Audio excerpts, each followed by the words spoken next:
Je suis un Uruguayen déraciné, un nomade, le résultat inévitable du métissage et de la globalisation. Un mélange de montévidéen et havanais formé en France, un petit-fils espagnol avec passeport italien et un fils équatorien. Je ne me plains pas de ma salade transnationale, mais si d'un complexe d'Oedipe mal résolu avec ma mère patrie.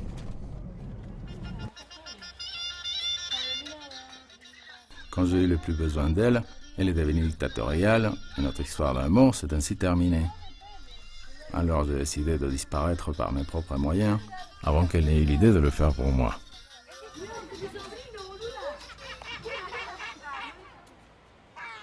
Après 30 ans de séparation et 15 sans même lui rendre visite, l'année dernière j'ai décidé de retourner à cette Montevideo qui m'a vu naître.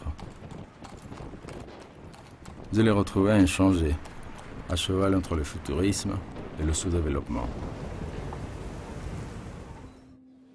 À vrai dire, ce qui m'a le plus frappé, c'est de voir les gens promener leur maté dans la rue comme s'il s'agissait d'une petite mascotte. Cette habitude tellement uruguayenne, jadis familière pour moi, du coup m'a semblé exotique, extravagante. Mais ici, on ne fait pas attention à ça. Personne ne regarde son maté ni regarde le maté de son prochain. Le maté contient des vitamines, des minéraux, des antioxydants et plus d'une centaine de composantes fort bénéfiques pour la santé. C'est peut-être pour ça qu'ici, les gens consomment à tour de bras.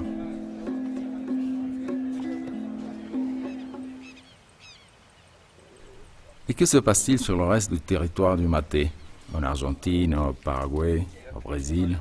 En Uruguay, les grands domaines deviennent des hôtels de luxe où les serveurs sont déguisés en gauchos typiques. Tandis que les vrais gauchos roulent en moto chinoise tout en mâchant des chewing-gums brésiliens de contrebande. Pourtant, ces gauchos modernes continuent à préparer leur maté de la même façon qu'il y a 400 ans.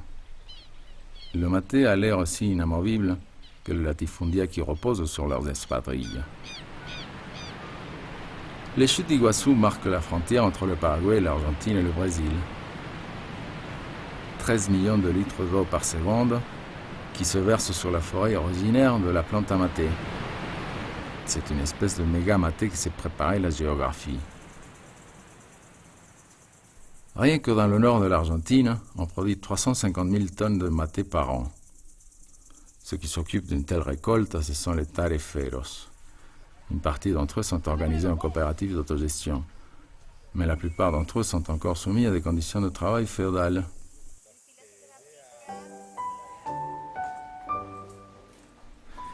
Mais le maté ne répond pas forcément au schéma de la pauvreté.